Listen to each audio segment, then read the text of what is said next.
श्री सिद्धांत सरस्वती विजयते गौरीय गोष्ठीपति वंदे गुरुपदद्वन्द्वं भक्तबिंदसमन्वितं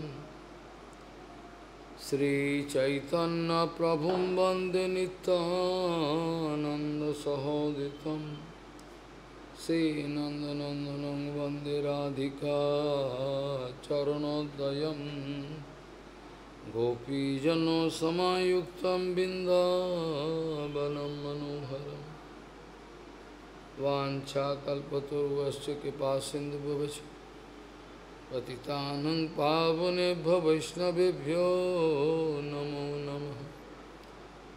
मूकं करोति वाचालं पङ्गुं लङ्घयतिगिरिं यत्कृपातमहं वन्दे परमानन्दमाधवं। वृन्दावै तुलसीदेव वै पिया वै केशवस्य च कृष्णभक्तिपदे देवी सत्त्ववत्त्वयि नमो नमः। नारायण नमस्कृत्य नरं चैव नरोत्तमं देवीं सरस्वतीं व्यासं ततो जयो मुदीरये। संकीर्तने कृष्ण कथोपदेशे गौरीयपत्रस्य प्रकाशने च सदानुरक्त गुरुभक्तियुक्तो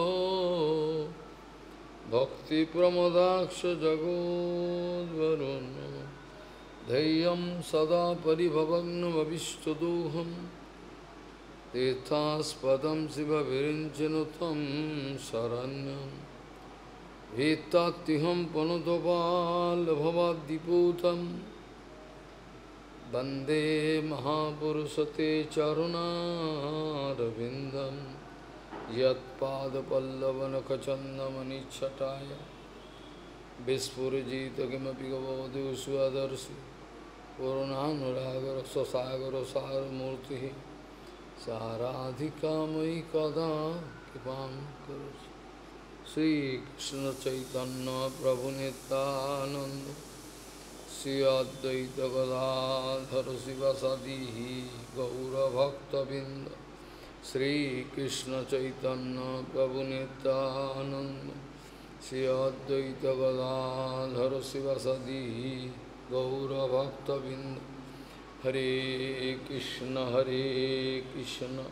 कृष्ण कृष्ण हरे हरे हरे राम राम राम हरे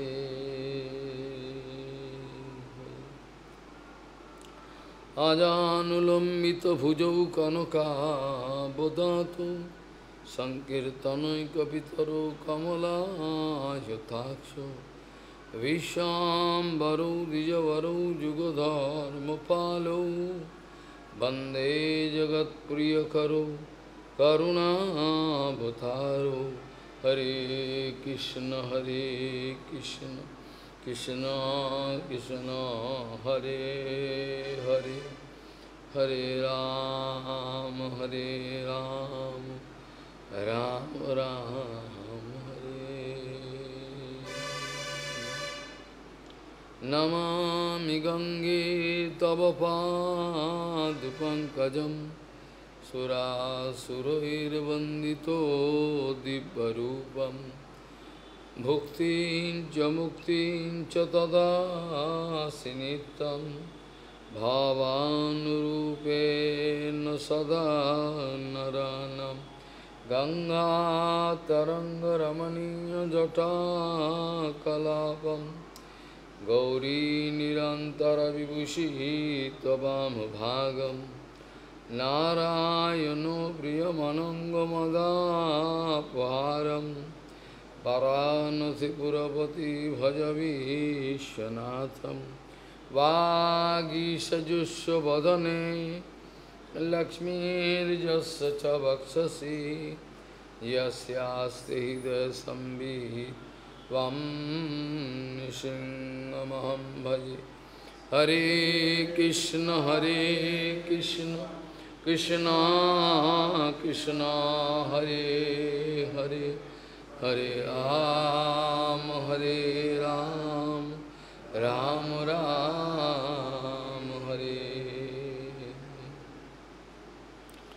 Ataha dussanga parityajya satsu sajjeta buddhiman santo eva asya chindanti manavyasangam uktivi.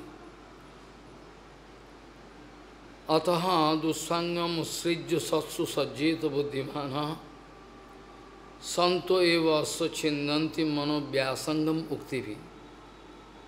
Gauriya Goswami, Srila Bhakti Siddhanta Saraswati Goswami Prabhupada, পরমাংশ জগদ্গুরু জানিয়েছেন, মানুষ যতদিন পর্যন্ত নিজের বল ভরসার উপর আস্থা রাখে, যতদিন পর্যন্ত নিজের অহমিকাকে বজায় রাখে, হামবাড়া বাহাদুর, ততদিন পর্যন্ত অপ্রাকৃত জগতের কোনো বিষয়ই তাকে স্পর্শ করতে পারে না। গৌড়ীয় গোস্বীপতি শ্রীশিল ভক্তি সিদ্ধান্ত সরস্বতী গোস্বামী প্রভুপাদ পরমাংশ জগৎগুরু জানিয়েছেন, যতদিন মানুষ নিজের প্রভাব প্রতিপত্তি শিক্ষা দীক্ষা যা কিছু আছে নিজের বাহাদুরির ওপর যতক্ষণ পর্যন্ত আস্থা ভরসা রাখবার চেষ্টা করে, ততদিন পর্যন্ত অপ্রাকৃত জগতের কোনো কিছুই তার অনুভবের বিষয় হয় না। প্রভুপাদ জানাচ্ছেন, আমরা যতক্ষণ পর্যন্ত মনে করি আমাদের যথেষ্ট অর্থ আছে, বিদ্যা আছে, বল আছে, সামাজিক স্ট্যাটাস আছে, সব কিছু আছে, অতএব আমি কেন অপরের কাছে মাথা নিচু করব? কি কারণে আমি মাথা নিচু করব না কারোর কাছে? মাথা নিচু করার কোনো প্রশ্নই নেই। ততদিন পর্যন্ত কোনোরকমভাবে সে মাথা ঝোঁকাবে না। যখন সম্পূর্ণভাবে সর্বদিক দিয়ে বুঝবে যে আমি আমার একক চেষ্টায়, আমার সম্মিলিত চেষ্টায়, আমার পরিবার পরিজন যা কিছু আছেন, বন্ধু বান্ধব যা কিছু আমার ইনফ্লুয়েন্সিয়াল লেভেল যত কিছু আছে, তাদের প্রত্যেকের সাহায্য নেওয়ার পরেও আমার কিন্তু কোনো উপায় নেই, আমি পারবো না, আমি পেরে উঠব না, আমার সমস্ত প্রয়াস প্রচেষ্টা এখানে শেষ হয়ে গেল। সেই সময় মানুষ কোনো অল্টারনেটিভ কিছু আছে কি না, কেউ আমাকে বাঁচাতে পারেন কি না, তার চিন্তা করতে পারে। ঠিক যেমন গজেন্দ্র তার লীলাতে দেখাচ্ছেন, গজেন্দ্র সাধারণ কেউ ছিলেন না, পূর্বজন্মে তিনি ইন্দ্রদ্যুম্ন রাজা ছিলেন, অনেক ঘটনা, কিন্তু যে কোনোভাবেই তিনি হস্তি জন্ম লাভ করেছিলেন, অভিশাপ পেয়ে অনেক ঘটনা। এ হস্তি জন্ম লাভ করার পর আনন্দে বিভিন্ন রকম গাছপালা, কলা গাছ, এগুলো সব খেয়ে আনন্দে জীবনযাপন করছেন, হস্তিনীর সঙ্গে রমণ করছেন, বাল বাচ্চা অনেক হয়ে গেছে, সুন্দর পরিবার পরিজন জঙ্গলে জাঁকিয়ে বসেছেন। এবং গজেন্দ্র সম্বন্ধে বলা আছে, যাকে সিংহ পর্যন্ত ভয় পেত, যারা সিংহ ছিল সেখানে সিংহ পশু, তারা পর্যন্ত তাকে ভয় পেত, এতটাই দাপট। সেই গজেন্দ্র যখন একটি সরোবরে নেমে জলবিহার করবেন, বিভিন্ন রকম আনন্দের ফুর্তি, কিন্তু জলবিহার করতে গিয়ে তার একটা আজকে দুর্যোগ উপস্থিত হলো, তার পাটাকে কে যেন আটকে ধরেছে। পরে জানা গেল গ্রাহ, যিনি পূর্বে হুহু নামক গন্ধর্ব ছিলেন, দেবল ঋষির পা ধরে মজা করেছিলেন, টেনে নিয়ে জলে যাচ্ছেন, পরে হি হি করে হাসছেন, বলে হারামজাদা টেনে নিয়ে যাচ্ছি জলে।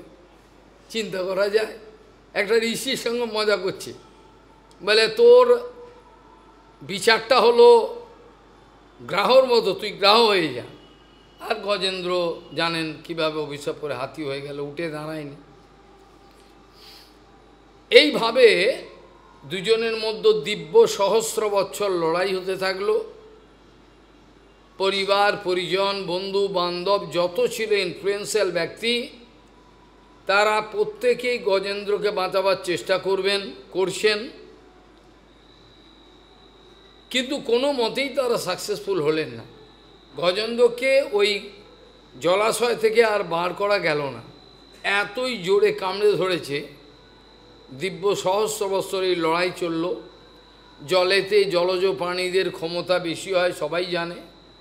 হাতির এমনিতেই ভারী শরীর, উঠতে পারছে না। আর তার এইভাবে লাস্টে সে তখন তার পূর্বে জন্মের যে শিক্ষা নারদজি মহারাজের কাছে, সেই শিক্ষার কথাটার মনে পড়ে গেল। এই বলছেন, সে যজাপ পরমম জাপ্যম প্রাগ জন্মানুশিক্ষিতম, যজাপ পরমম জাপ্যম পূর্ব প্রাগ জন্মানুশিক্ষিতম। সে পূর্বজন্মের শেখা যেই মন্ত্র যেটা জপ করেছিল, সেই মন্ত্রকে মনে পড়ে গেল। সে তখন চোখে জল পড়ছে, উদাস হয়ে ভগবানকে বলছেন, নাম ডাকছেন না, নাম না ডেকেও ভগবানকে ইশারায় ইঙ্গিত করে বলছেন, यत्र येनो यतो यशो यस्मै यद यथा यथा। কারকের বিভক্তিগুলো অ্যানালিসিস করলে যার প্রতি প্রযোজ্য হয়, আমার প্রতি হয় না, কার প্রতি হয় না। কারকের বিভক্তিগুলো অ্যাবসলিউটভাবে প্রয়োগ করলে পরে মানুষের কোনো বাহাদুরি থাকে না, সমস্ত বাহাদুরি চলে যায় সেই পরম পুরুষ পরাৎপর অখিলেশ্বরের, অন্য কাউর কাছে যেতে পারে না। গজেন্দ্র বহুপাদ বলছেন, যখন গজেন্দ্র অনেক চেষ্টা করেছিলেন যে আমি দেখি না কি করে, নিজের চেষ্টার ওপর আত্মীয় পরিজন যখন হলো না, তখন ভগবানের শরণ গেছিল। আর এক উদাহরণ আমরা জানি, দ্রৌপদী দেবী, তিনি অপমানিত হচ্ছেন সবার মাঝে। অপমানিত হওয়ার পরেতে তিনি মনে করছেন যে আমাকে যে এই অপমান করছে, নিশ্চয়ই পিতামহ ভীষ্ম তো নিশ্চয়ই প্রতিবাদ করবেই, দ্রোণাচার্য আছে, এরা প্রতিবাদ তো নিশ্চয়ই করবে, কিন্তু কেউ করছেন না। তখন বললেন যুধিষ্ঠির মহারাজ নিশ্চয়ই কিছু একটা করবেন, তিনিও কিছু করলেন। ভীমসেন নিশ্চয়ই কিছু করবে, গদা তুলে একবার ফাটিয়ে দেবে, কেউ কিছু করলেন। অর্জুন নিশ্চয়ই কিছু করবে। এইভাবে একের পর এক তিনি ভরসা রেখে যাচ্ছেন, কেউ না কেউ একটা বিচার করবে, আমার প্রতি যে অন্যায় হচ্ছে এর একটা বিচার করবে। কিন্তু কেউই যখন কোনো মাথা নিচু করে রইলেন, কেউই যখন কোনো জবাব দিলেন না, তার কোনো প্রতিকার করলেন না, তখন তিনি হাত তুলে গোবিন্দের শরণ নিলেন। তখন আর কাপড়কে টেনে রেখে নিজের কাপড় ইজ্জত বাঁচাবার চেষ্টা করলেন না, জানলেন এটা সম্ভব না। তখন ভগবানের চরণে শরণ নিলেন।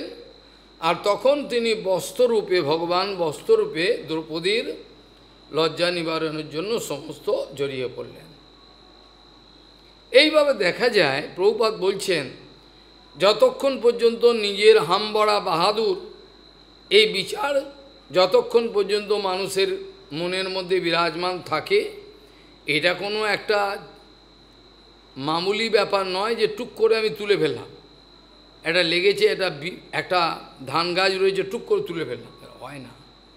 এটা এমনই জাঁকিয়ে বসে থাকে, এই অনর্থগুলো এমনভাবে জাঁকিয়ে বসে থাকে ভেতরে, এগুলোকে টেনে তোলা যাবে না। অবিদ্যা, অস্মিতা, অহমিতা, মমতা, এগুলো সব অবিদ্যা। এগুলো এমনভাবে ডিপ রুটেড যে এগুলোকে তুলে আনতে গেলে বিরাট ক্ষমতা, বিরাট গুরুবল। এর নিজের চেষ্টা হবে না, নিজের চেষ্টা হবে না। তারপরে কথা হলো, আমার বিভিন্ন বাহাদুরির জন্য বাইরের বিভিন্ন মূর্খ লোকরা আমাকে প্রশংসা করে। আমাকে যখনই তারা প্রশংসা করে, সেই প্রশংসাগুলো হজম করার মতো ডাইজেস্টিভ পাওয়ার আমার নাই, সেগুলো আবার আমার বিষাক্ত ফল দেয়।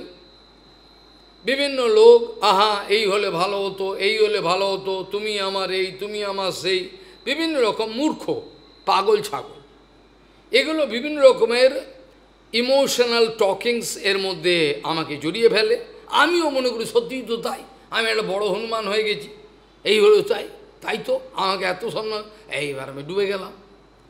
এইগুলো প্রশংসা হজম করার মতো এই জগতে খুবই সুদূর্লভ, নাই বললেই হয়। কদাচিৎ কোনো সাধু অজস্র ফুলের মালা, সোনার সিংহাসন মাথা নিচু করে বসে, শিল ভক্তিমোহন পুরী গোস্বামী আজকে দেখেছে, দুনিয়ার লোক তাকে ও বাবা মহারাজ, তিনি লজ্জায় মাথা নিচু করে বলে আমাকে আবার বলা আরতি করে কেন, আমি কি করলাম রে বাবা। সমস্ত এই 100 বছর পূর্তিতে সমস্ত জগতের লোক পৃথিবী থেকে উনি মাথা তুলতে পারছেন না লজ্জায়। একবার দেখবেন ছবিগুলো আছে, মাথা নিচু করে রয়েছে, আমাকে এরা এত প্রশংসা করছে কেন মাল, আমি কি করলাম, আমি তো কিছু না। এটা অন্তঃকরণে ওনার কিন্তু অনুভব। পরম পূজ্যপাদ কেশব গোস্বামী বাইরে কড়া কথা বলতে পারেন, কিন্তু অন্তরে অনুভব আমি কিছুই নয়, আমি প্রভুপাদের দাস। এই অনুভবগুলো ইচ্ছা করলেই আমার হৃদয়ে আসবে না। আমি কাল থেকে চেষ্টা করব এই রকম ধরনের একটা মনোবৃত্তি আমি তৈরি করব, মেন্টালি কনকোক্টেড একটা প্ল্যাটফর্মের উপর দাঁড়াবো, হবে না। যতক্ষণ পর্যন্ত বাস্তবিক ভাবকে আমার উপরেতে গুরু বৈষ্ণবের কৃপা না হয়, সাধুগুরু বৈষ্ণব, ততক্ষণ আমার পক্ষে সম্ভব হবে না কোনো মতেই। যেটা দিয়ে শুরু করেছিলাম, কোনো মতেই এটা হওয়া সম্ভব না। প্রতিবারেতে আমি আমার নিজের চেষ্টায় অনর্থ দূরীকরণের যত চেষ্টা করব, তত আমি ক্ষীণ হয়ে যাব। ক্ষীণ মানে ক্লান্ত, টায়ার্ড হয়ে যাব। এত চেষ্টা করলাম কিন্তু হবে না। অনেক যতনে সেসব দমনে ছাড়িয়াছি আশা আমি, অনাথের নাথ ডাকিতব নাথ, এখন ভরসা তুমি। অনেক চেষ্টা করলাম আমি, অনেক প্রচুর, যে কোনোভাবে লোক জানতে পারবে না, আমি এটা কাটিয়ে দেবো, নিজেই করে দেবো। গুরু বৈষ্ণব কী দরকার এসব বলে দেবো, আমার এই রোগটা আছে বলতে তো দুর্বলতা, বলবো না। সেই জন্য কীর্তনে ভক্তিমোহন ঠাকুর লিখছেন, অনেক যতনে সেসব দমনে ছাড়িয়াছি হাসান। এগুলো আমি কাম ক্রোধ লোভ মোহ মদম আশ্চর্য অনেক যত্ন করলাম, সেসব দম আমি আশা ছেড়ে দিলাম। অনাথের অনাথ ডাকিতব নাথ, এখন ভরসা তুমি। তুমি যদি এখন সাধুরূপে এসে আমায় বাঁচাও, হতে পারে, আমার চেষ্টা কিছু হওয়ার নয়, কোনোরকম ভাবিনি। অত দুঃসঙ্গম সৃজ্য সৎসু সজ্জেত বুদ্ধিমান। যারা বাস্তবিক বুদ্ধিমান, যারা ছিটাফোটা কিছু অনুভব করেছেন, তারা ওই জন্য অসৎসঙ্গের বাহাদুরি ছেড়ে দিয়ে, অসৎসঙ্গ কোথায় করি মশাই, আমি তো এক জায়গায় থাকি না, অসৎসঙ্গ করছেন মানুষে, অসৎসঙ্গ করে যাচ্ছে, সৎসঙ্গ হচ্ছে না। ও বলছে অসৎসঙ্গ কোথায়, আমি তো এক জায়গায় রয়েছি, বললে কী হবে, অসৎসঙ্গ করছে। মানুষের অনর্গল অসৎসঙ্গ হচ্ছে, মেন্টাল অসৎসঙ্গ। মানসিক অসৎসঙ্গ ফিজিক্যাল অসৎসঙ্গের থেকে অনেক বেশি ডেঞ্জারাস। মানসিক অসৎসঙ্গ যেটা হয় মানসিকভাবে, সেটা ফিজিক্যাল অসৎসঙ্গের থেকে অনেক বেশি ভয়ঙ্কর। কারণ ওটা তো ধরা যাবে না, কেউ তো দেখতে পাচ্ছে না, আমি তো মনে মনে করছি, ওটা ধরতে পারবে না। ফিজিক্যাল অসৎসঙ্গেতে কোনো রাস্তা হলেও পারে, কোনো সাধু আমায় দেখলো হলেও হতে পারে ব্যবস্থা, কিন্তু মানসিক অসৎসঙ্গ করলে পরে তার আর। কালকে আলোচনা করছিলাম, দুর্বল ব্যক্তির মঙ্গলের সম্ভাবনা থাকতে পারে, কপট ব্যক্তির মঙ্গলের সম্ভাবনা খুবই কম, না নায়ের বরাবর। কারণ কোনো সহজ সরল ব্যক্তি, তিনি গুরু বৈষ্ণবের সংস্পর্শেতে তার মঙ্গল হয়ে যাবে, এটা হয়। কিন্তু কপট ব্যক্তির গুরু বৈষ্ণবের সঙ্গেও মঙ্গল হতে চায় না, কিছুতেই হতে চায় না। মানে তাৎপর্যটা এই যে এটার তাৎপর্য এই, কপট ব্যক্তি মানে হলো যার ভেতরে কপটতা একবার ঢুকে গেছে, কথাটা বুঝতে হবে। যার অন্তঃকরণে কপটতা টেকনিক্স ঢুকে গেছে, কোনোভাবে ঢুকেছে, হয়তো আমাদের কাছে নয়, অন্য জায়গা থেকে ঢুকেছে, কোনো ব্যাপারে ঢুকে গেছে, সেই জটিলতা, সেই কপটতাকে বার করা খুব কঠিন, খুবই কঠিন, মানে অসম্ভবের পরে। কিন্তু যদি কোনো সরল ব্যক্তি কোনো মতে অসৎসঙ্গতে পড়ে কপট হয়ে গেল, সেটাও আবার ডেঞ্জারাস। কোনো সরল ব্যক্তি ছিল, আমার নিজের সামনে দেখেছি, বাংলাদেশ থেকে এসছে, সরল, আমি তার সঙ্গে মজা করতাম, আমার কাছে পাশে শুতো, আস্তে আস্তে দেখলাম এখন সে এমন জটিল হয়ে গেছে, মানে জটিল বললে হবে না, কুৎসিত।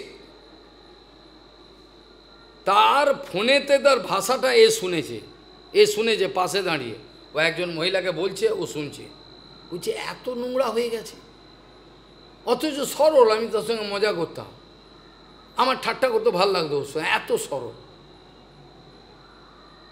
কালে সরল ব্যক্তি অসৎ সঙ্গেতে কুটিল ব্যক্তির সঙ্গে কুটিলতা লাভ করতে পারে, কিন্তু সরল ব্যক্তি সাধু সঙ্গতে অতি তাড়াতাড়ি উন্নতি লাভ করবে। কিন্তু কুটিল ব্যক্তি সাধু সঙ্গতেও সহসা তার কুটিলতা, তার এই জটিলতা, তার এই কপটতা ছাড়তে পারে না। এইটা হলো পার্থক্য। প্রভুপাদ বলছেন, যখনই আমরা এক বৃহৎ বস্তুর কাছে উপনীত হই, যেসব ব্যাপারেতে আমরা নিজেদেরকে বড় বাহাদুর মনে করি, অনেক বড় বিদ্বান, অনেক বড় গাইয়ে, অনেক বড় কীর্তনীয়, অনেক বড় কথাকার, নানান ব্যাপারে প্রতিপত্তি অর্থ সব দিক দিয়ে বড়, সেই ব্যক্তি যখন ইঁদুর যেমন, ছুঁচো যেমন কেঁচি কলে পড়ে, আর আমার আর কিছু করার নেই, আমি এখন পড়ে গেছি, ওইরকম অবস্থা না হলে সে শরণাগত হবে না।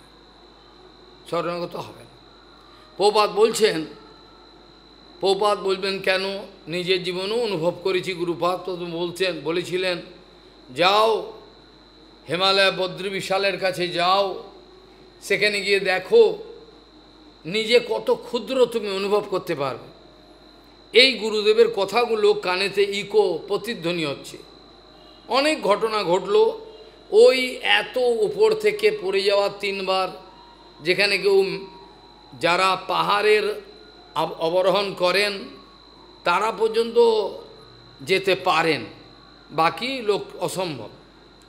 সেই সব জায়গায় 3 বার পাপি থেকে বরফের পাহাড়, অনেক দুর্যোগের সম্মুখীন হয়েছি, কিন্তু তথাপি বরফের জলে পড়ে গেছি, পা ভাগবত নিয়ে দাঁড়িয়ে একটু ধুয়ে নিচ্ছি, দম করে পড়ে গেলাম, ও বিশাল জলাশয়, সাঁতার কাটছি সব এবং ঠান্ডা জলে, ওই অবস্থায় খালি গায়ে ওখান থেকে হাঁটতে হাঁটতে কত কিলোমিটার বদ্রীনাথে এসে, তার অনেক দূরে। তা এই ধরনের ভগবান শক্তি দিয়েছেন, কিছুই হলো না, নিমুনিও হয়নি, কিছু হয়নি, ভগবানের শক্তি এগুলো সব দিয়েছেন গুরুদেবে। এইভাবে হিমালয়ের কাছে যখন গিয়ে নিজেকে দেখলাম, তখন উপলব্ধি হলো কত আমি ক্ষুদ্র, আমি যে কত ক্ষুদ্র, একটা পিঁপড়ের সঙ্গে আমাকে তুলনা করা যায় না এ বিশাল হিমালয়ের সামনে। অর্থাৎ প্রভুপাদের বক্তব্য এই, যখন কোনো মহান ব্যক্তি বিশাল কোনো জায়গায় কোনো বিশাল বস্তুর সামনে, যে ব্যাপারে আমার ব্যাকগ্রাউন্ডে অহংকার আছে, তার বিপরীত জিনিসগুলো আমি যখন দেখে যখন আমি নিজের অপদার্থতা, নিজের হীনমন্যতা, নিজের দুর্বলতা দেখে আমি যখন হাতটা তুলে দিই, আর আমার পক্ষে সম্ভব না, আমার অনেক কষ্ট করেছি, আর হবে না। ঠিক সেই সময়তে মানুষ শরণাপত্তি লাভ করেন, তার আগে হয় না। শরণাপত্তি বললেই হয় না, আমার ইচ্ছে হলো দীক্ষা নিয়ে নিলাম, চল একটা হুজুকে বললাম একটা মালা নিয়ে নিই, ওইখানে আছে গুরু, এইভাবে হয় না, বাস্তবিক দীক্ষা হয় না। আর যিনি নেন তারও লাভ হয় না, হয়তো গুরু হয়তো ভালো, তাও লাভ হয় না। আর আংশিক আদান প্রদানের মাধ্যমে যারা গুরুপাদ পদ্মের সঙ্গে লাভবান হওয়ার চেষ্টা করেন, যারা আংশিক আদান প্রদান, গুরুদেবকে সর্বস্ব দেননি, সর্বস্ব তোমার চরণে সপিয়া পড়েছি তোমারও ঘরে, তুমি তো ঠাকুর তোমারও কুকুর বলিয়া জানো হো মোরে। এটা হয় না, এটা হয় না। সর্বস্ব সর্বম গুরুবে দদ্যাৎ। নিজের জীবনে সর্বস্ব গুরুচরণে না দিলে তাহলে সেই অ্যাবসলিউট মঙ্গলকে পাওয়া যায় না। কিছু আমি নিজে রেখে দেবো, আমি দেবো, গুরুদেবকে দেবো না কে বললো? আমি গুরুদেবকে দেবো, কে বললো দেবো না? কিন্তু আংশিক দেবো, অল্প। নিজের মনটা পুরো দেবো না, নিজের অনর্থগুলোকে লুকিয়ে রাখবো, ওটাও দেবো না। ওটা দিলে তো ধরা পড়ে যাব, কি দরকার, ওগুলো দেবো না, এগুলো আমার কাছে রাখ। এই জন্য বহুপাদ বলছেন, যতদিন পর্যন্ত আমরা আংশিক আদান প্রদানের মাধ্যমে গুরু বৈষ্ণবের সঙ্গে লাভবান হওয়ার চেষ্টা করি, আমরা পারি না। লাভবান বলতে কি বলতে চান? লাভবান বলতে কি বলতে চান কিছু নাম যশ হয়ে যাবে গুরু বৈষ্ণবের কাছে থেকে? কি বলতে চান? লাভবান মানা কথাটার মানে আপনি কি বুঝলেন? এইটা বুঝলেন নাকি? গুরু বৈষ্ণব থাকলে নাম হয়ে যাবে, চারিদিকে লোক আমাকে, এইটা বুঝলেন কি? লাভবান কথার মানে হলো ভজন জীবনের অনুভূতির সর্বস্ব শিখরে ওঠা।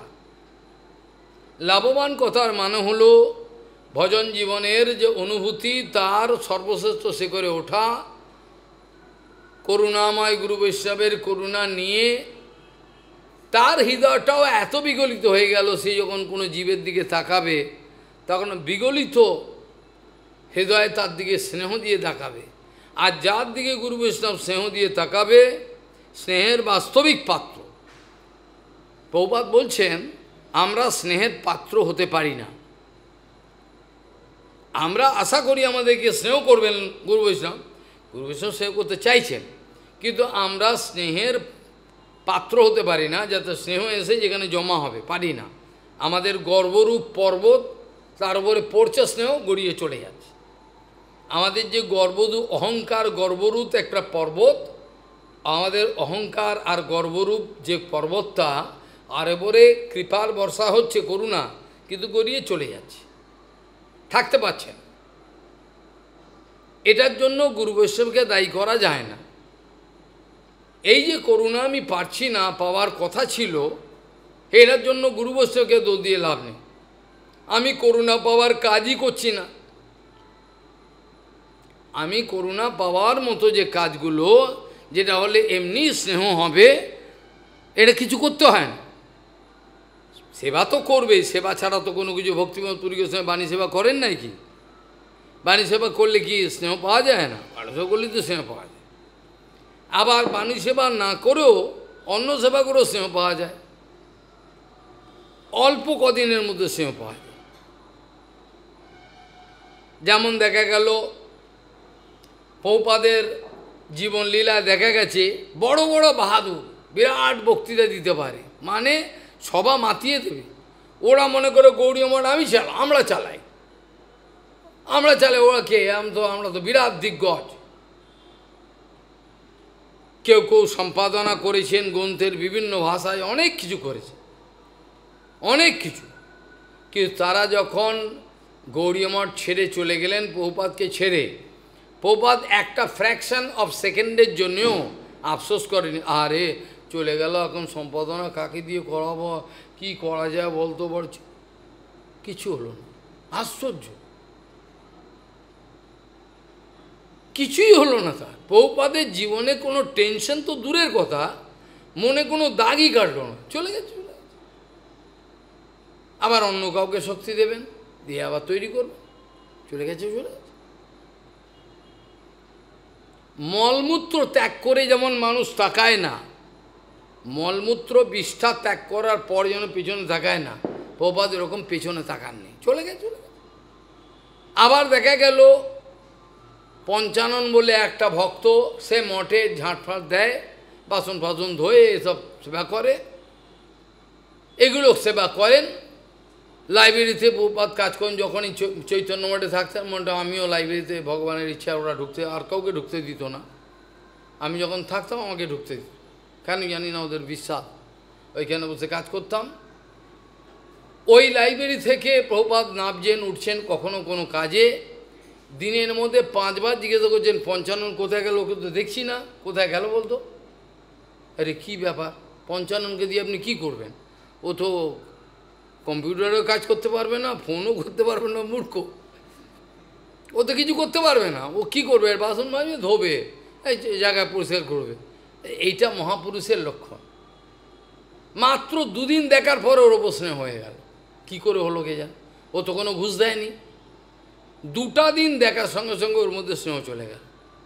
এবার সেই স্নেহকে প্রতিপালন করবে কেমনভাবে, এটারও উদাহরণ আমি দিয়ে দিই। কি করে স্নেহ প্রতিপালন করবে? ও তো অনেক দূরে চলে গেল, অনেক দূরে গেলেও হবে। কি করে হবে? ও তো অনেক দূরে চলে গেল, ও তো কাছে নেই। বলে কাছে না থাকলেও ও দূরে গেল, স্নেহের যে প্রতিপালন ও হতে থাকবে ওখানে, আস্তে আস্তে হতে থাকবে, যদি দুঃসঙ্গ না হয়। কি করে? উদাহরণ একটা দিই। এটা হলো এই যে মা কচ্ছপ, সে পুরুষ কচ্ছপের ভয়েতে কিছু ডিম পারে এমন একটা জায়গায় যেখানে পুরুষ কচ্ছপ খবর পেয়ে যদি যায় ডিমগুলো খেয়ে নেবে। ওই জন্য স্ত্রী মা কচ্ছপ কী করে, একটা গোপন জায়গায় গিয়ে তাড়াতাড়ি করে ডিমগুলো পেরে তাড়াতাড়ি বালি চাপা দিয়ে দেয়, মাটি চাপা দিয়ে দেয়। চারিদিকে দেখে নিল, দেখলো নাকি, দেখলেই ওখানে খুঁড়ে খেয়ে নেবে। আর স্ত্রী কচ্ছপ জানে কাছাকাছি থাকবে না, পুরো পালিয়ে চলে গেল অনেক দূরে। কারণ কাছাকাছি থাকলেই পুরুষ কচ্ছপ সন্দেহ করবে এখানে কোনো জায়গা আছে, শুকে শুকে বার করবে। এবার স্ত্রী কচ্ছপ যত দূরেই থাকুক, ওখানে চোখ বুঝে ওখানে স্নেহ করছে ওই ডিমগুলোকে, এরম ভাই মেন্টাল হ্যাচিং। এটা কি বলা হয়? মানসিক তা দিচ্ছে। আশ্চর্য ব্যাপার, কাছে যাচ্ছে না। পাখি যেমন এরকম তা দিয়ে দিয়ে ডিমটাকে গরম দিয়ে ফাটায়, ও মেন্টাল হ্যাচিং। আশ্চর্য, এর মানে কোনো তুলনা পাওয়া ভার কী করে হয়? অনেক দূরে ওখান থেকে মানসিকভাবে স্নেহ করছে বাচ্চাগুলোকে, আমার বাচ্চাগুলো, এই ডিমগুলোকে করতে করতে ডিম ফুটে বাচ্চা বেরো। তাহলে এইখানে যদি একটা একটা একটা জলজ প্রাণী বা ড্যাঙায় উঠতে পারে, উভয়ই উঠতে পারে, সেই রকম এক উভয়চর একটা প্রাণীর যদি জীবনে এরকম হতে পারে, তাহলে গুরু বৈষ্ণব কি এতই জঘন্য, এতই ছোট লোক, এতই অমানুষ, এতই শক্তি নেই তাদের? যদি একটা কচ্ছপের একটা শক্তি থাকে, সে দূর থেকে করতে পারে, তাহলে গুরু বৈষ্ণব পারেন না? বহুপাত এইখানে বসে রয়েছেন মায়াপুরে, বন গোসাই মহারাজ চলে গেছেন ইংল্যান্ড, ইউরোপিয়ান কান্ট্রি, এখান থেকে মানসিক হ্যাচিং দিচ্ছে। আজকে এই বলতে হবে বাবা, কালকে বাবা ওই বলতে হবে সব। কিন্তু আমাদের বিশ্বাস নাই। আমাদের গুরু বৈষ্ণবের বিষয় আছে, ওই আছে আছে এই পর্যন্ত কথা, কিন্তু আমাদের সেই বিশ্বাস নাই। যেমন প্রভুপাদকে দেখবার সঙ্গে সঙ্গে আমাদের গুরুবর্গ চমকে উঠতেন, কিন্তু আমাদের সেসব সেন্সেশন নাই, আমার সেসব অনুভব নেই। কেন? গুরু সাধারণ, ও আমারই মতো একটা মানুষ। কিন্তু প্রভুপাদের সামনে যাওয়ার সঙ্গে সঙ্গে শিলা ভক্তিপ্রমোদ পুরী গোসাই মহারাজ যাই বলো, কেঁপে উঠতে হবে, কার কাছে এলাম।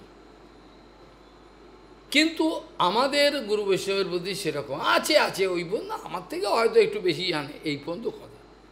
আর বড় কি, সে আমারই মতো তো খায়।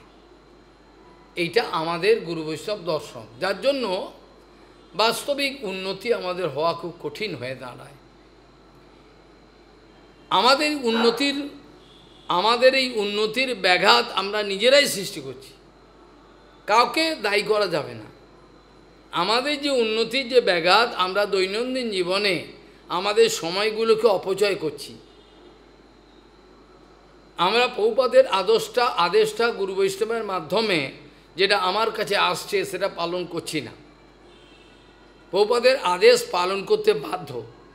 গুরুপাদ পদ্ম প্রায়ই বলতেন যে প্রভুপাদ ছিল শিল প্রভুপাদের বা ভক্তিবিনোদ ঠাকুরদের আদেশ নির্দেশ ছাড়া গৌড়ীয় মঠ চলবে না, চলতে পারে না, এটা বারবার বলতেন।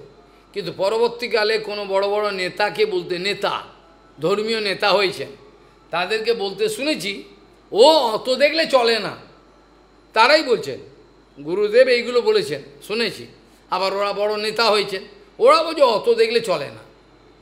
কেউ কেউ বলছেন কম্বলের লোম বাজলে চলে না। আমি বললাম, মশাই, যে কম্বল দিয়ে শীত কাটবে না, সেই কম্বল নিয়ে আমি কী করব? আরে ওই কম্বলটা আপনি বলছেন কম্বলের লোম বাজলে নম্বর থাকে না, তা আমি বলছি, আমার উত্তরটা হলো যে কম্বল দিয়ে আমার শীত কাটবে না, ও কম্বল নেবই বা কেন? আমি নেবই না কম্বল, আমি ওই কম্বল নেবো না, কী করবো আমি কম্বল দিয়ে? তা আপনার এইসব ছেনালি উত্তর কি হবে এগুলো দিয়ে? আমার বাস্তবিক ভজন জীবনটা অন্যরকম। এখানে কোনো একটা ফলস, একটা মিথ্যা দার্শনিক বিচারকে খাড়া করিয়ে দিলাম, আমি অনেক বিচার করতে জানি, বুদ্ধি খাটাতে হবে না। কারণ হরিভজনের মতো এত প্র্যাকটিক্যাল কিছু হতে পারে না। যদি আমাকে কেউ জিজ্ঞাসা করে যে সবচেয়ে বড় প্র্যাকটিক্যাল কি বলুন তো, আমি বলি হরিভজন। হরিভজন তাহলে বাকি মূর্খ লোকগুলো হলে বি প্র্যাকটিক্যাল, আমি হলে বি ছাগল। আমাকে বলে বি প্র্যাকটিক্যাল, আমি বি ছাগল, তুই ছাগল হয়ে যা, be practical. What do mean by practical? তুমি কি বলতে চাও? প্র্যাকটিক্যাল হওয়া মানে কি? প্র্যাকটিক্যাল হওয়া তোমার মানে হলো ভগবান গুরু বৈষ্ণবকে অবমাননা করো, তাদেরকে মেনো না, তুমি অসুর হয়ে যাও, খাও পিও জিও, এই ফর্মুলা, এটাই তুমি বলতে চাও প্র্যাকটিক্যাল। করে দেখাও দেখি, করে দেখাও। মুখে তো বলছো, বড় বড় পাণ্ডিত্য দেখাচ্ছ, নিজের মাটাকে তো বাঁচাতে পারলে না, গাড়ি অ্যাক্সিডেন্টে মারা গেল, লজ্জা হলো না তোমার? এটা দেখে যে জীবন অনিত্য, বি প্র্যাকটিক্যাল দেখাচ্ছ তুমি। মূর্খের দল, সব বিরাট পণ্ডিত মনে করে নিজেকে। জীবনটা এতটা অস্থায়ী, এতটা অনিত্য, এতটা আনস্টেবল, এই সামান্য জিনিসটা যার জীবনে অনুভবের বিষয় হয় না, সে নাকি পণ্ডিত হবে। কি করে হবে? কাজী গুরুপাদ প্রায়ই বলতেন, বাবা দেখো, প্রভুপাদ, ভক্তি সিদ্ধান্ত সরস্বতী গোস্বামী ঠাকুর এবং ভক্তিবিনোদ ঠাকুর, এদের আদেশ নির্দেশ সিদ্ধান্ত বিচার যদি আমাদের মঠে বা কোনো মঠে যদি প্রতিপালিত না হয়, কেউ যদি মানতে রাজি না হয়, সে কখনোই মঠ, গৌড়ীয় মঠ চলবে না এভাবে। সে ক্লাব চালাতে পারে, কলির ক্লাব। আমি চিঠিতে লিখতাম, আপনি কলির ক্লাব চালাচ্ছেন, কলির ক্লাব। চিঠিতে অনেকবার লিখেছি, আমি কাউকে ভয় পাই না। আপনি মঠ চালাচ্ছেন না, আপনি কলির ক্লাব চালাচ্ছেন, এটা সব কুইকে নিয়ে একটু ক্লাব। এটা মঠ চালাবার ক্ষমতা আপনার নেই। মঠ চালাতে গেলে দম দরকার, বিশাল ভজন বল, বিশাল আদর্শ, বিশাল গুরু বৈষ্ণবের কৃপা, তবে আপনি মঠ চালাতে পারবেন। মঠ নালে পারবেন, ওই খাবেন দাবেন, টাকা আনবেন, টাকাটাই যদি আপনি মনে করেন মঠ চালান, তাই হোক, এইটাই বিচার করে দেখুন। তাহলে সেখানে আমরা যে শ্লোক দিয়ে শুরু করেছিলাম, তাতে সেখানে পরিষ্কার বলছেন, বাস্তবিক বুদ্ধিমান ব্যক্তি যারা রিয়ালিটিটাকে বুঝেছেন, আমাদের এই যে মায়ার জগৎ, এখানে কোনো রিয়ালিটি নাই। এই যে মায়ার জগৎ, এখানে যে সমস্ত নিউ মার্কেট সাজানো আছে, এগুলো আমার গলায় হাড়ি কাঠ দেবে, হাড়ি কাঠে গলা দেবে, দিয়ে আমাকে বলি দেবে। মায়াদেবী আমাকে বলি দেবে, বলির পাঁটা করে আমাকে এরমভাবে বলি দেবে আমাকে। এটা তুমি বুঝতে পারছো না। যেটা দার্শনিক ক্যান্ট বুঝতে পেরেছিল, নিউটন বুঝতে পেরেছিল, আইনস্টাইন বুঝতে পেরেছিল, এরা বুঝতে পেরেছিল, তুমি বড় বাহাদুর, তুমি বুঝতে পারলে না, তোমার মাথায় ঢুকলো না। যেখানে নিউটনের মতো ব্যক্তি, তাকে কত অপমান করা হয়েছিল, তারপরেও তিনি থামেন। তিনি যখন এত আবিষ্কার করলেন, অ্যান্ডারসন না কোনো বৈজ্ঞানিক বলে কত আবিষ্কার করেছে, 100 কতটা কি আবিষ্কার, এদেরকে প্রত্যেককে অবহেলা করেছে। শিক্ষা ইনস্টিটিউটে, ঘরে সবাই পাগল এগুলো। কিন্তু এই আইনস্টাইন বলেছিলেন, আমি জ্ঞান সাগরের তীরে, জড়জগতের যে জ্ঞান সাগর, এই জ্ঞান সাগরের তীরে দাঁড়িয়ে দুই একটা পাথর মাত্র আমি উপলখণ্ড সংগ্রহ করেছি। I have collected only a few stone chip standing at the bank of this ocean of knowledge. We think big Pandit I am, I can write, I can publish. All full of mistake. People can laugh. Not that. তাহলে আমাদের শাস্ত্র বলছেন যে বাস্তবিক বুদ্ধিমান ব্যক্তি কি করবেন? বাস্তবিক বুদ্ধিমান ব্যক্তি কি করবেন? তিনি দুঃসঙ্গ পরিত্যাগ করে সৎসঙ্গেতে মন দেবেন। এই সৎসঙ্গের প্রভুপাদ বলতেন, যতক্ষণ আমরা সৎসঙ্গের নৈরন্তর্য, ভাষা বোঝা যাচ্ছে? কি বোঝা গেল? যতক্ষণ আমাদের সৎসঙ্গের নৈরন্তর্য, অর্থাৎ সৎসঙ্গটা কিছুক্ষণের জন্য বন্ধ থাকবে তা নয়, নিরন্তর সৎসঙ্গ যতক্ষণ আমরা গ্যারেন্টি দিতে পারবো না পারবো, so long we cannot place any guarantee that we cannot do any asatsanga, only satsanga. If we can ensure in your life, if we can ensure in your life that my satsanga is all time satsanga, not even a gapping there. এরকম ধরনের নিরন্তর সৎসঙ্গের যদি guarantee কেউ দিতে না পারে, তার জীবনে সাকসেস হতে পারবে এরকম কোনো গ্যারেন্টিও আমরা দিতে পারবো না। বুঝে গেল? তুমি যখন পারবে না, আমরাও গ্যারেন্টি দিতে পারবো না। কারণ জীব স্বতন্ত্র। এই ভালোবাসতে দণ্ডবোধ করলো, কালকেই লাথি দিয়ে দেবে। কত ঘটলো এরকম। মহারাজ অমুক তমুক, আমি দাঁড়া বাবা, কতদিন চলে দেখি, আমার মালা দরকার নেই, বস ওখানে, আচ্ছা ভক্কাটা কত দেখলাম। ওই জন্য আমাদের কিছু করতে পারে না।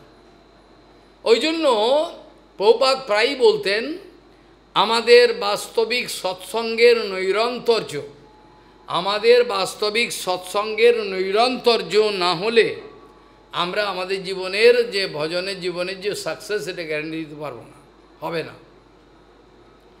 এই জন্য বলছেন, কালকেও আলোচনা প্রসঙ্গে অনেক কিছু বলবার ছিল, ভুলে গেছি। চৈতন্য চৈতন্যমিত বলছেন, সাধুসঙ্গ হলো হচ্ছে ভক্তি জগতের মূল একেবারে। অসৎসঙ্গ ত্যাগ এই বৈষ্ণব আচার বলছেন, অসৎসঙ্গ ত্যাগটাকেই বৈষ্ণব আচার বলা হচ্ছে। আর কৃষ্ণ ভক্তির জন্মমূল হয় সাধুসঙ্গ। এগুলো সব কিন্তু ওখানেই পাচ্ছি মহাপ্রভুর শিক্ষা অনুযায়ী। তাহলে এগুলোর প্রতি কোনো আমাদের নজর নাই, এগুলোর প্রতি কোনো ধ্যানই আমরা দিই না, এগুলোর প্রতি আমাদের কোনো নজর নাই। তাহলে ভক্তিতত্ত্বের মূল হচ্ছে সৎসঙ্গ। আর সেখানে আবার বলা যে শরীর ছাড়বার পর যখন যাবে সেখানেও সৎসঙ্গ, সৎসঙ্গ বন্ধ নেই, আনইন্টারাপ্টেড সৎসঙ্গ। এখানে কোনো নিরবচ্ছিন্ন সৎসঙ্গ, এখানে কোনো সৎসঙ্গের মধ্যে ব্যবচ্ছেদ, কোনো কেটে অপারেশন করা হয় না। ব্রহ্মাণ্ড ভর্বিত কোনো ভাগ্যবান জীব গুরু কৃষ্ণ প্রসাদে পায় ভক্তিলতা বীজ। ভক্তি জগতের মূলই হল সৎসঙ্গ, সাধুসঙ্গ, এছাড়া আর কোনো রাস্তা নেই। কিন্তু এ ব্যাপারে আমরা কতটা সিনসিয়ারিটি দিই না, আমরা নজর দিই না। কি প্রকারেতে আমি প্রভুপাদ চলে গেছেন তথাপি তার সঙ্গ করতে পারি। প্রভুপাদ চলে গেছেন, প্রভুপাদ মরে যাননি, কিন্তু প্রভুপাদ প্রকট রয়েছেন। যারা দেখতে পারেন তারা দেখেন। প্রভুপাদ চলে গেছেন, গুরুপাদ চলে গেছেন, কেশব সব চলে গেছেন, শ্রীধর গোস্বামী মহারাজ, কিন্তু নিরন্তর তাদের সঙ্গে থাকা, তাদের সিদ্ধান্ত বিচারকে গ্রহণ করা, আচার আদর্শকে, কৃষ্ণ ভক্তির জন্মমূল হয় সাধুসঙ্গ।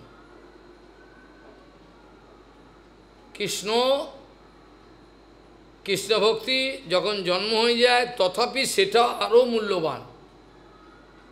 সেটা আরও যখন কৃষ্ণভক্তি তখন আরও দরকার হয় সৎসঙ্গ।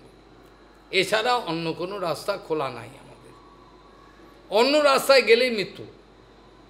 সাধুসঙ্গ ছেড়ে দিয়ে যেটা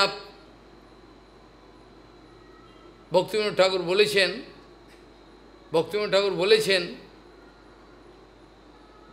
যে গৌরাঙ্গ মহাপ্রভুর যখন যাদের অন্তঃকরণে ভক্তি বলে কিছু নেই, আমার প্রিয়জন হলেও সে পর, গৌর বিমুখ নিজজনে জানি পর, গৌর বিমুখ নিজজনে জানি পর।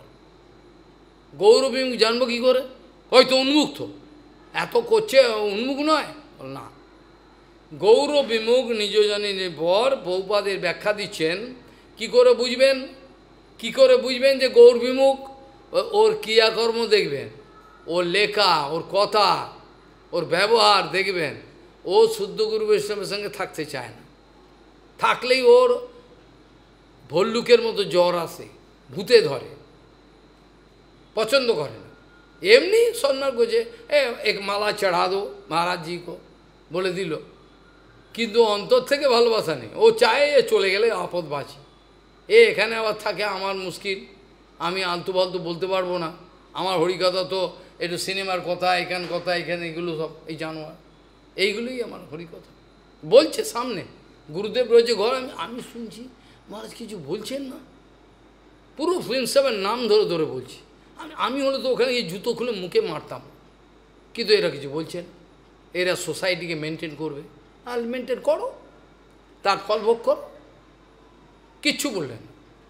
ওগুলোকে যে মেরে তাড়িয়ে দেওয়াটাই ভক্তি, ওটা কেউ শিখলো না, ওরা মনে করলো এটাই ভক্তি। তা এখন সেবা অধঃপতনে যাচ্ছে, কিচ্ছু করার নেই। চোখের সামনে মন্দিরেতে বলছে, গুরুদেব রয়েছেন, কানে যাচ্ছে, কিছু বলছে। এই হচ্ছে পায়ে তেল মাখানো গুরুদেব, কি করবে?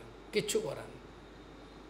কালে গৌড় বিমুখ নিজজনে জানি পর, ওরা চায় না শুদ্ধ ভক্তি গুরু বৈষ্ণবের সিদ্ধান্ত বিচার, তাদের আচার আচরণ আদর্শ কোনো কিছুই। এমনি মুখে সম্মান করবে, একটা মালা ফালা দিয়ে দিল, সব কিছু করবে, কেন ওটা ঠেকাতে হবে তো, লোকে যেন না জানে আমি ভেবেছি। আর বিদেয় করে দাও তাড়াতাড়ি, এমন ব্যবস্থা করো যে উনি চলে যায়, না থাকে, তাতে আমাদের সুবিধা হবে। আমরা ইচ্ছে মতো ল্যাংটো হয়ে নাচতে পারবো, সুবিধা হবে না? আমাদের উলঙ্গ নৃত্য করতে পারবো, উদণ্ড নৃত্য, সুবিধা হবে আমার। এইটা হচ্ছে বর্তমান উৎসব, ভান্ডারা উৎসব, বিভিন্ন রকম ফেস্টিভ্যাল, এইগুলো এই বর্তমানে উৎসব। কাজেই সেখানে বলছেন অজ্ঞান তমের নাম কহিয়ে কৈত্যব। অজ্ঞান তম, তার নাম হলো কিতব, অর্থাৎ চিটিং প্রপেন্সিটি, কৈত্যব। অজ্ঞান তমের নাম কহিয়ে কৈত্যব, ধর্ম অর্থ কাম মুখ্য আদি এই সব। এগুলোর পিছনেই আমি রয়েছি।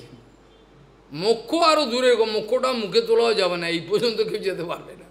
ধর্ম অর্থ কাম, ধর্ম বলতে ওই সাধারণ ধর্ম, ব্যবহারিক ধর্ম। কাজেই বলছেন অজ্ঞান তমের নাম কহিয়ে কৈত্যব, ধর্ম অর্থ কাম মোক্ষ আদি এই সব। তার মধ্যে মোক্ষবাঞ্ছা কৈত্যব প্রধান, যাহা হইতে কৃষ্ণ ভক্তি হয় অন্তর্ধান। কিছু করার নেই। এতটাই সুদুর্লভ বর্তমান যুগে যে আমার বলতেই লজ্জা করছে। একটা ফোঁটা ভক্তি পাওয়া বর্তমান যুগে এত কঠিন হয়ে দাঁড়িয়েছে। কেন?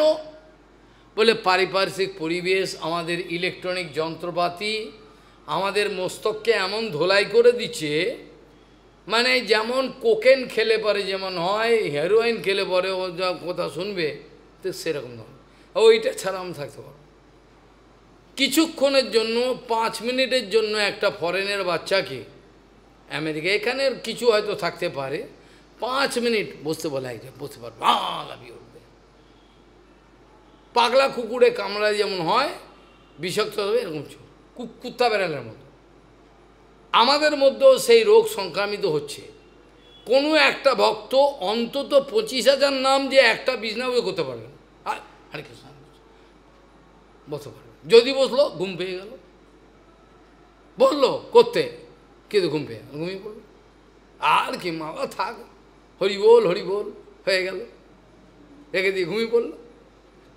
কিন্তু একটা যে সংকল্প, একটা যে সংকল্প, আমি যে নাম করব, আমার পতিত, আমি পতিতা বা পতিত হতে পারবো না।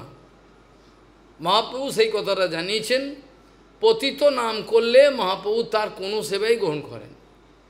অর্থাৎ 1,00,000 নাম যে 1,00,000 নাম যে না করতে পারে, এই 1,00,000 নাম নিজের জীবনের যে ফালতু সময়গুলোকে সংকোচ করলে অনায়াসেই হয়।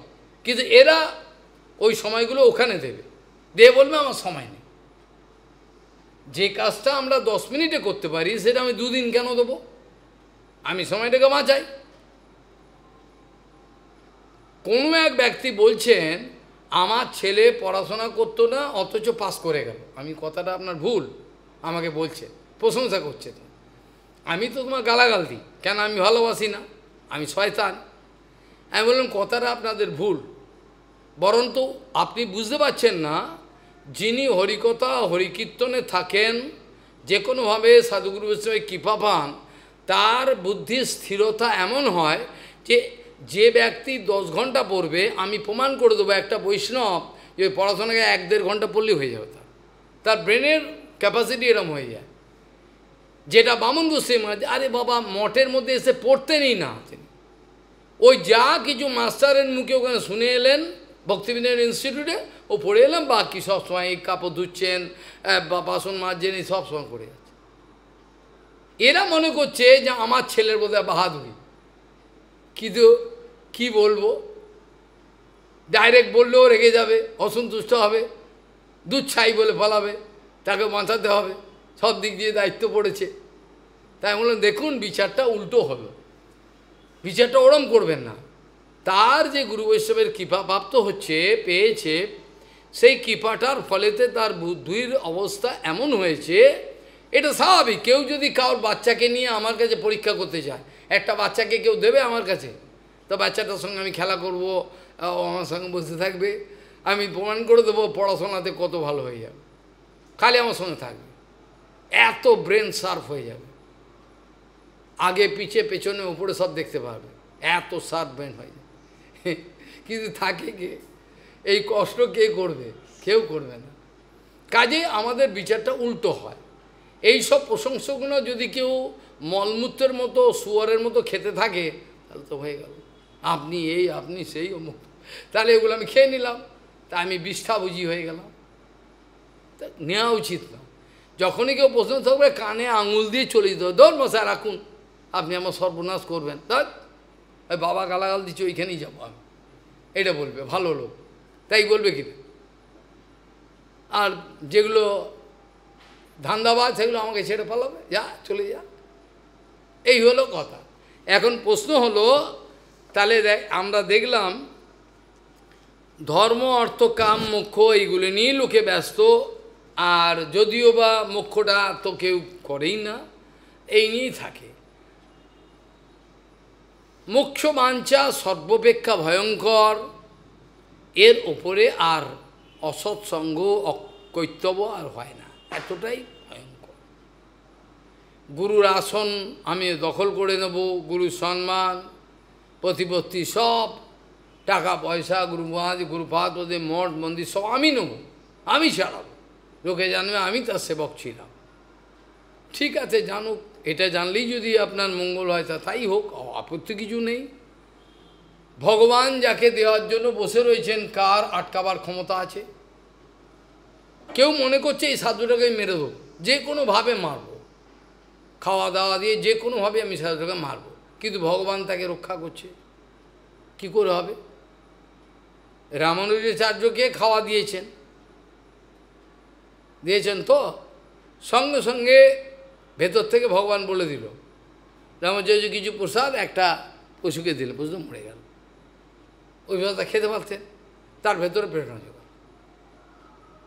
চরণামৃত দেবেন, পূজারীর স্ত্রী ইঙ্গিত করছে, খেতে নিষেধ করছে, পূজারীর স্ত্রী, পূজারী বিষ দিয়েছেন চরণামৃতে, তো কীভাবে এক একটা মহাপুরুষকে মারবার চেষ্টা করে, বিভিন্ন রোগ দিয়ে, বিভিন্ন রকম খাবারের মাধ্যমে, বিভিন্ন আক্রমণ করে, যে কোনোভাবে কোনো মহাপুরুষকে মেরে ফেললে ভালো।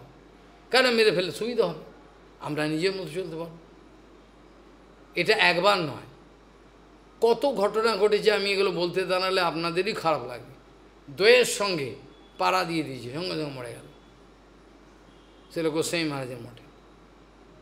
এই মিশনে খাওয়ারের সঙ্গে বিধি দিয়েছে, কোনো মতে বেঁচে গেছেন ভাগবত মহারাজ। তার দোষটা কি ছিল? এই কথাটা ওরা শুনুক, এই কথাটা ওদের কানে যাক। ওনার দোষটা কি ছিল? উনি বলেছিলেন প্রভুপাদের নিয়মটা ফিরিয়ে আনুন। ভেতরের কথা, প্রভুপাদের নিয়ম আদর্শগুলো ফিরিয়ে আনুন আপনারা, এই জন্য আর কোনো দোষ নেই। কাজেই ভজন জীবন এত ভয়ঙ্কর বিভৎস হয়ে গেছে, এখানে আসন্ন কল্যাণ আপনারা খুঁজে পাবেন না। আপনাদের সেবুরে বালি, কপাল ভালো থাকলে বেরোলেন, কপাল ভালো থাকলে বেরিয়ে গেলেন, নাহলে মরো, কিচ্ছু করার নেই, কিচ্ছু করার নেই। অসহায় সমস্ত জগৎ এ ভ্রান্তপথে আছে। ধোকাবাজ, চোর, চিট্টা, এগুলোকেই তারা সাধু বলে মনে করছে, এগুলোই বড় বড়, এরাই সব, এ যাবেই লোকে, কিছু করার নেই। মায়াদেবীর এগুলো প্রসাদ কৃপা। কালকে আমরা আলোচনা প্রসঙ্গে দেখছিলাম যে মদর্থে ধর্ম কাম অর্থান আচরণ মদপাশ্রয় লভতে নিশ্চলাম ভক্তিম ময়ি উদ্ধব সনাতনে। উদ্ধব, এইভাবে যদি দেখা যায়, হে উদ্ধব, এই শ্রদ্ধান্বিত হয়ে লোক পাবনি, এসব কথা তো কালকে বলেই দিয়েছি। আর আমার উদ্দেশ্যে ধর্ম অর্থ কাম আদি এগুলো যাই ব্যবহারিক প্রয়োগ তুমি করো আমার জন্যই, তাহলে সনাতন স্বরূপ আমাতে নিশ্চলা ভক্তি আজ না হলেও কালকে উদয় হবে। এর একটা বিস্তৃত ব্যাখ্যা হওয়া দরকার, পরের সপ্তাহে হয়তো হতে পারবে। ভক্তিবিনোদ ঠাকুর বলছেন, শ্রেয়ানুদেব্রময়া যজ্ঞাদ জ্ঞানযোগ্যম পরন্তপ সর্বান কর্মান অখিলান জ্ঞানে পার্থ সমাপতে। যত ক্রিয়াকর্ম, যত ধাক্কা খেয়েছ, পড়তে গিয়ে, লিখতে গিয়ে, স্কুলে গিয়ে বা মথুরায় গিয়ে, যেখানে যা কিছু তোমার জীবনে নোংরা বা ভালো যা অভিজ্ঞতা হয়েছে, কপালের কত জোর সেখান থেকে বার করে আনলো, এ তো অসম্ভব। তোমার প্রসন্ন হওয়া উচিত যে এইখান থেকে বেরোনো সম্ভব নয়। আমি ব্যাসাসনে বসে বলছি, কি করে বেরিয়ে গেল? এক হরিকথার কত প্রভাব, ওই ঝিন্ন পরিবেশ থেকে বার করে নিয়ে গেল, কতটা প্রভাব। সেই জন্য বলছেন, ভক্তিবিনোদ ঠাকুর বলছেন, ব্যাখ্যা করছেন, অ্যাকচুয়ালি কথাটা কৃষ্ণ বলছেন অর্জুনকে, অর্জুন দেখো দ্রব্যময় যজ্ঞ, চারিদিকে তো দ্রব্যময় যজ্ঞ, এই যে ভান্ডারা হলো, ঝঁ করে রান্না হলো, এটা শুধু দ্রব্যময় যজ্ঞ, দ্রব্যময় যজ্ঞ না, কিন্তু দ্রব্যময় যজ্ঞ হলো না কেন? এটা করে আমরা অন্তর থেকে করেছি, ভগবানকে দিয়েছি, এটা চুরির পয়সা ছিল না। আর যে অনুষ্ঠানরা বৈষ্ণবরা এগুলো করেছেন, তারা কেউ চোরটা নয়, এগুলো করলেন, চান করে শুদ্ধভাবে করলেন, ভগবানকে দেওয়া হলো। কাজেই এটা কর্মের অন্তর্গত মনে হলেও কর্মের অন্তর্গত হলো না, কেন এটা নিবেদন করা হয়ে গেছে ভগবান প্রথম থেকে সংকল্প। এই উৎসব বৈষ্ণব সেবার জন্য আপনি যদি অনুমোদন করেন তো করব, বৈষ্ণব যদি না আসে উৎসব বন্ধ করে দেবো, উৎসব করবো না, আমি বলে দিয়েছি। বৈষ্ণব যদি আসে তাহলে করব, নাহলে করবো না, বন্ধ করে দেবো। উৎসব কী করবো, তাহলে ভান্ডারা খাওয়ার জন্য? তা তো নয়। কাজেই ভগবান বলছেন অর্জুনকে, অর্জুন জগতে যা কিছু ক্রিয়াকর্ম হচ্ছে, করছো, করবে, সব কিছুই কিন্তু জেনে রাখো দ্রব্যময় যজ্ঞ। জগতে দেখাতে পারবেন সব যজ্ঞ দ্রব্যময় যজ্ঞ হচ্ছে, সব matter oriented. Whatever yogya we are doing, maybe in fine form or coarse form, all matter oriented. Kintu, what is the net outcome? Next হরিকথা I can explain it, don't worry. লাভটা কি হবে? বলছে এই যে দ্রব্য, আমি এখন এক জায়গায় বসে হরে কৃষ্ণ করবো পারবো না, আমার সেই ক্ষমতা নাই। এই জন্য যে এনার্জিগুলো আছে, এগুলো যখনই তুমি ঘুম পাচ্ছে দৌড়ে সাইকেল নিয়ে চলে যাবে ঘুরতে, সেবা করতে, তাই নাকি থাকলে ভালো, তাহলে এই অনর্থগুলো চলে যাবে। আর ভক্তিবিনোদ ঠাকুর অনেকবার বলেছেন, প্রভুপাদও বলেছেন, আপনারা উচ্চস্বরে হরিনাম করবেন, করলে অনর্থ আপনাদের মধ্যে থাকতে পারবে না। কিন্তু কে মানে? কেউ মানে? ঘরের দরজাটা বন্ধ করে দিলে হয়ে গেল, মানবে না তো। যে করো উচ্চস্বরে হরিনাম করলে তার যে অনর্থ চলে যাবে, তুই কালকে সুবিধা হবে, এটা দেখতে পাচ্ছেন, এখন আরামটাই দেখতে পাচ্ছি। কী করবে এখন? ওকে যদি এখন রুটি করে যা মহারাজকে দিয়ে সাইকেল নিয়ে দৌড়াবে, সুবিধা হবে, দুটো রুটি করে যা সুবিধা হবে। ওই যে ছুটলো, ওতে এনার্জিটা গেল এক জায়গায়, বেঁচে গেল। এই জন্য বিষ ফোড়া যেমন হয় না, বিষ ফোড়া কী করে? বৈদ্যের কাছে গেলে বিষ ফোড়াটাকে গেলে দেয়, বিষ ফোড়াটাকে কী করলে তোকমা ফোকমা দিয়ে এবার গেলে দিল, সব পয়জন বার করে। তা আমাদের বিস্ফোরাগুলো গুরুবৈষ্ণব গেলে দিয়ে যায়, আমরা রেগে আগুন ওই যে গালাগাল দিয়ে দূরে পালাই, ওর দূর হয়, উৎপাত, কষ্ট দিচ্ছে আমাকে, কিন্তু বুঝতে পারছে না বিস্ফোরাটাকে যে গালাগাল দিয়ে এইগুলো করে গেলে বার করে দিচ্ছে, পয়জন চলে যাবে, এই আর ভাবতে পারছে। শীঘ্রই আমি ব্যবস্থা করবো, ও ছুটতে হবে, ঘুঁটের আগুন দিবি, রুটি করবি, দৌড়াবি, এগুলো করতে হবে। দেখ তুই আসলে গাছে, হ্যাঁ না, পাতায়, ওরা যেন ডালে ডালে, পাতায় পাতায়, শয়তানের দল। এইভাবে সময় অপচয় করলে হবে না, সময় অপচয় করলে হবে না কোনো মতে। সময়কে বেস্ট পসিবল ওয়েতে ইউটিলাইজ করলে পরে তবে ভজন জীবনের সার্থকতা আসবে, নাহলে হবে না। তাহলে যে কোনোভাবে আমি এই কথাটা আজকে আর ব্যাখ্যা সময় হবে না, দ্রব্যময় যজ্ঞর থেকে জ্ঞানযজ্ঞ অনেক ভালো, এটা কেন বলছেন? আবার জ্ঞানযজ্ঞ থেকে ভক্তিযোগ অনেক ভালো। অবশ্য আমি যে জ্ঞানযোগটা বললেন ও কৃষ্ণ, এটাও কিন্তু ভক্তিযোগেরই অন্তর্গত, কিন্তু কাঁচা একটু, ভক্তি যোগের অন্তর্গত। জ্ঞান যখন পরিপক্ক অবস্থায় পৌঁছায়, অর্থাৎ আমটা গাছেতে কাঁচা রয়েছে, এখন কাঁচা আমের চাটনি হবে, কিন্তু ওই আমটাই যদি আমি ছেড়ে দিই একটু পাকুক সূর্যতে, ওটা দিয়ে এবার রুটি দিয়ে খাওয়া যাবে, আমটা একটাই। তাহলে জ্ঞানটা যখন সেটা ম্যাচুরিটি প্রাপ্ত হবে, পরিপক্ক দশা, ওটারই নাম ভক্তি। আর মায়াবাদী যেটাকে জ্ঞান বলে, ওটাকে আমরা আদৌ কোনো জ্ঞান বলি না, আমরাও আদৌ ওটাকে, আজকেই উপনিষদের কয়েকগুলো কথা মনে মনে চর্চা করছিলাম, যে কত ভ্রান্ত দিকে চলছে। নায়াম আত্মা প্রবচনব্য ন মেধায়, বা এগুলোর ব্যাখ্যা শঙ্করাচার্য কী করছে জানেন?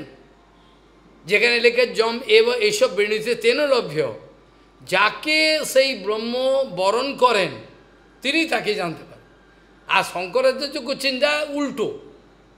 শঙ্করাচার্য ব্যাকরণ তো কম জানেন না, শঙ্করাচার্য কি ব্যাকরণ কম জানেন? ঘুরিয়ে দিলেন একেবারে, ঘুরিয়ে দিলেন এমনভাবে, ওই যেখানে আমরা কর্তা এবং কর্ম, কর্তা কে করছে, কর্ম, এইগুলোকে পুরো ঘুরিয়ে দিল, ঘুরিয়ে দিয়ে বলছেন যে ব্যক্তি তাকে চায় সে তাকে পায়।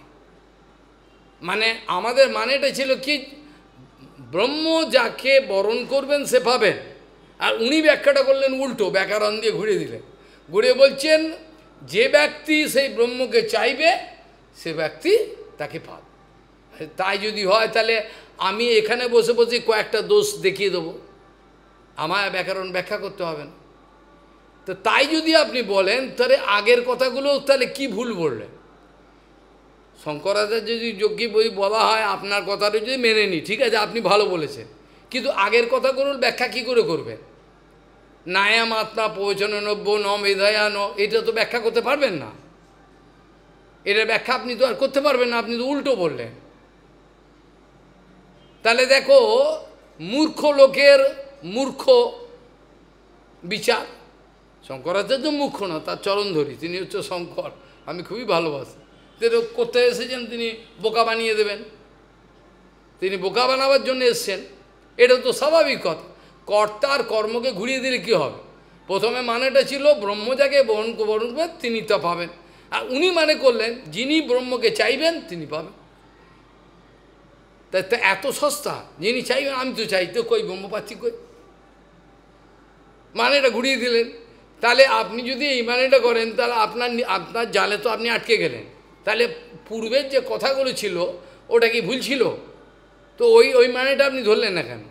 নায়াম আত্মা পৌঁছানব্য নমিদয়া নব, তাহলে ওগুলো মানে ধরুন। বেদ পাঠ করে উপনিষদ কিছু পাবেন না থাকে, তাকে আপনি মনে মনে চাইলে পেয়ে গেলেন। হ্যাঁ, এত সোজা। তার মানে কতটা ভেজাল ব্যাখ্যায়। চিন্তা করে দেখো কত গম্ভীর বিচার। যারা এইসব বিষয়ে অ্যাবজর্বিংভাবে ডুবে না যাবে তারা ওপরে ওপরে ভাসবে, ওপরে ওপরে ভাসবে, ওইখানেই পড়ে থাক, আর যেতে হবে না। একটু চেষ্টা করলে কিন্তু সব জ্ঞানগুলো ভক্তি সব চলে করবে না, পরিশ্রমই করবে না। এই ঘাম বেরোচ্ছে, করবো না, আর করবো না, এত কষ্ট করেছি, আর করে? যেখানে জীবনটাই দিয়ে দিয়েছি ভগবানকে সেখানে আর ঘামের কি কথা? যেখানে পুরো জীবনটাই তাকে দিয়েছি, যা কিছু আছে নে, আমি সব বলছি। ওই তো আমি তো বলেছিলাম না, সে আমাদের যিনি সেক্রেটারি, আমি ভেবেছিলাম তিনি আসবেন, এসে তার হাতে সব গুছিয়ে দেবো, যা পাবো ও হাতে আপনি চালান। কিন্তু সে আর উল্টো হয়ে গেল, তার জমি রইলে এখানে, সে বাড়ি করার কোনো গন্ধই আর নেই। ভালো হতো আমার, তার হাতে সব দিতে, যে পেলে আপনি নিন, হিসাব ফিসাব কিছু দেখবো না, আপনি চালান। কি সে আর কি করব? কপাল থাকলে তবে হয়, কপালই আমার খারাপ, কি করব আর। যাই হোক, তাদের কপাল খারাপ আমি এটা বলবো না, এটা হচ্ছে অহংকার হয়ে যাবে। আমার কপাল খারাপ এটা বলাটাই ভালো। এটা তাই দ্রব্যময় যজ্ঞ থেকে জ্ঞানযজ্ঞ কেন ভালো এই সম্বন্ধে পরবর্তী সপ্তাহে ব্যাখ্যা হতে পারবে ভগবানের যদি ইচ্ছা হয়। তাহলে এখানে এবার 25 নম্বরে বলছেন, সৎসঙ্গলব্ধয়া ভক্ত্যা ময়ী মাম স উপাসিতা স বৈ মে দর্শিতম সদ্ভীর অঞ্জসা বিন্দতে পদম। যত বাহাদুরি দেখাবে ভক্তিরাজ্যের যত অঙ্গ আছে, সবচেয়ে the easiest procedure is to get satsanga. Nothing more interesting than that. সাধু সঙ্গের মতো এত সোজা পদ্ধতি কিছু নেই। ভগবান বলছেন যত কিছু বাহাদুরি দেখেন, সাধু সঙ্গের এত মহিমা, সাধু সঙ্গতে তাদের আচরণ আদর্শ, তাদের হরিকথা শুনতে শুনতে তো এমনি ভক্তি পেয়ে যাবে। যার জন্য ব্রহ্মা হাত তুলে দিয়ে বলছেন, ব্রহ্মা কি বলছেন?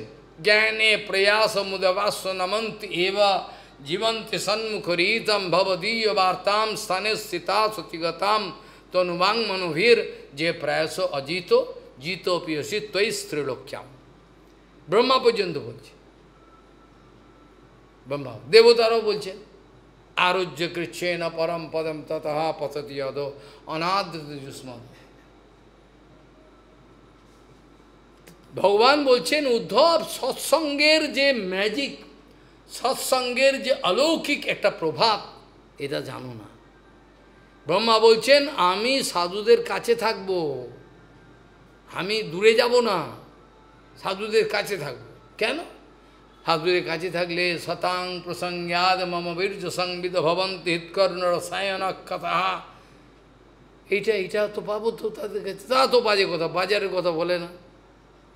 যদিও মজা করে কিছু বাজে, সেটাও আবার তার অন্তর্নিহিত অর্থ অন্যরকম, এটা লোকে বোঝে না। হয়তো মজা করলেন, যেমন প্রভুপাদ গুরুদেবের সঙ্গে মজা করলেন। দেখুন, জড়প্রমোদ তো আর ভূষণ হতে পারে না, এটা তো মজাই, এটা মজা না, এটা তো এক ধরনের মজা। দেখুন জড়প্রমোদ, দেখো জড়প্রমোদ তো ভূষণ হতে পারে না, কাজে এটা না হওয়াই ভালো। এখন প্রমোদ ভূষণ না হয়ে তাহলে প্রণবানন্দই ভালো হয়।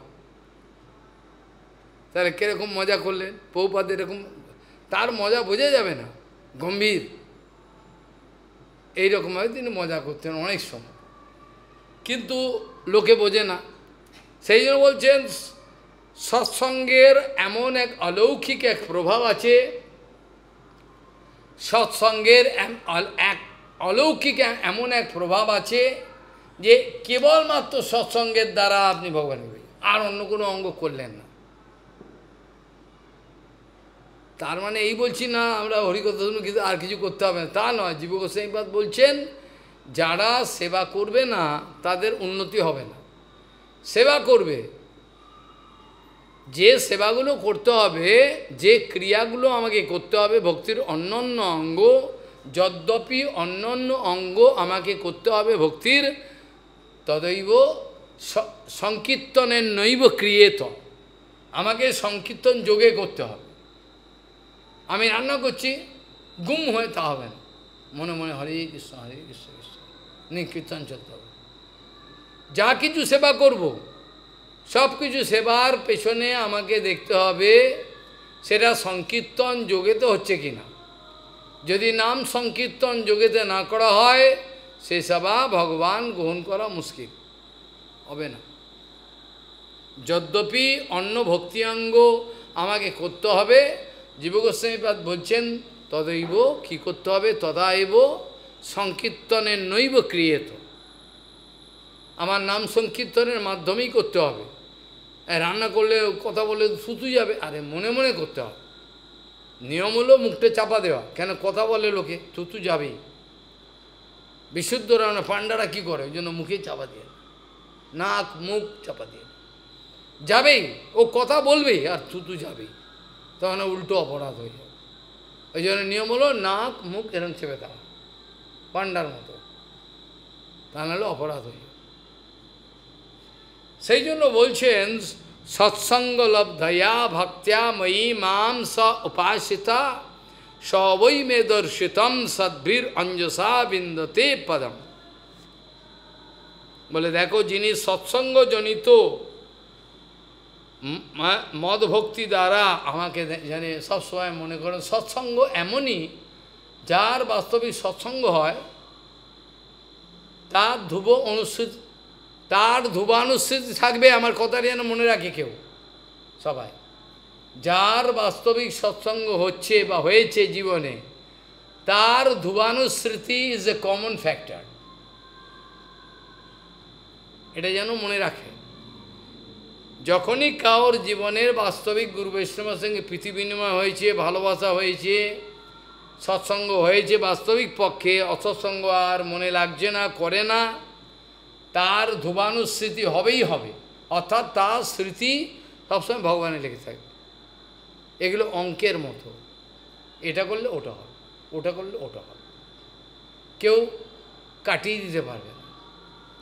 কাজেই বলছেন যে তিনি সাধুসঙ্গ দর্শিত পথ, সাধুগণ যে পথ দেখিয়ে দিয়েছেন, যে আচরণ আদর্শ দেখিয়েছেন, সেই পথে মহাজনের যে পথ, সেই পথে হব অনুরত পূর্বাপর করিয়া বিচার। নরোত্তম ঠাকুর অল্প কথা বলছেন, এগুলো করতে হবে। করলে কি হবে, অনায়াসে ভক্তিরাজ্যে উন্নতি হবে হবে হবে, তিন সত্যি। কিন্তু এরা করবে কি, কেউ করবে, কেউ নেবে না, মুখে শুনবে, এখানে শুনে এখানে বার করে দেবে। সন্ত গোস্বামী মহারাজ এতে গল্প বলতেন না, একটা বাচ্চা সেই শুনে এসছে, একাদশী দিনে খেতে নেই, তো যখন টিফিন দিচ্ছে স্কুলের জন্য রুটি, আরে দিদিমাকে বলছে, দিদিমা কালকে যে মহারাজ বললো একাদশীর দিনে রুটি আদি এসব খেতে নেই, ফল খেতে, দিদিমা বকে বলছে, এই রাখ তোর বড় কথা, মঠের কথা মঠে, ঘরের কথা ঘরে, মঠের কথা ঘরে আনে, মঠের কথা ঘরে আনে, মঠের কথা মঠে রেখে আসি। সেই হচ্ছে আমাদের অবস্থা। ঠাকুমাকে বলছি, তুমি যে কালকে নিয়ে গেলে, মহারাজ যে বললো একাদশী ঘুরে, আজকে তো একাদশী, আজকে খাবো কী করে, রাখ তোর বড় বড় কথা, মঠের কথা মঠে, ঘরের কথা ঘরে। এই হচ্ছে আমাদের। মহারাজের কথা মহারাজের কথা থাক, আমাদের কথা আমাদেরকে থাক। এই পর্যন্তই আজকে বিশ্রাম দিতে হবে, তাহলে আর এগোতে পারবে না এরা আজকে। সেখানে বলছেন আমাদের, অত দুৎসঙ্গম সৃজ্য সস্য সজ্জেদ বুদ্ধিমান, কেন সন্ত এব স্বচ্ছিন্দন্তি মনোব্যাসঙ্গম উক্তিভি। উক্তিভি মানে প্রবচনাদিভি, হরিকথা আচার আদর্শের মাধ্যমে আমাদের ভেতরে যে গ্রন্থি আছে সেটা কেটে আলগা করে দেবে, আমাদের মুক্ত করে দেবে। এই হচ্ছে কথা। পরের সপ্তাহে আরও ব্যাখ্যা করা। বাঞ্ছা কল্পতরু কি বাসিন্দে পতিতানং পাবনে বৈষ্ণব, নমো নমঃ।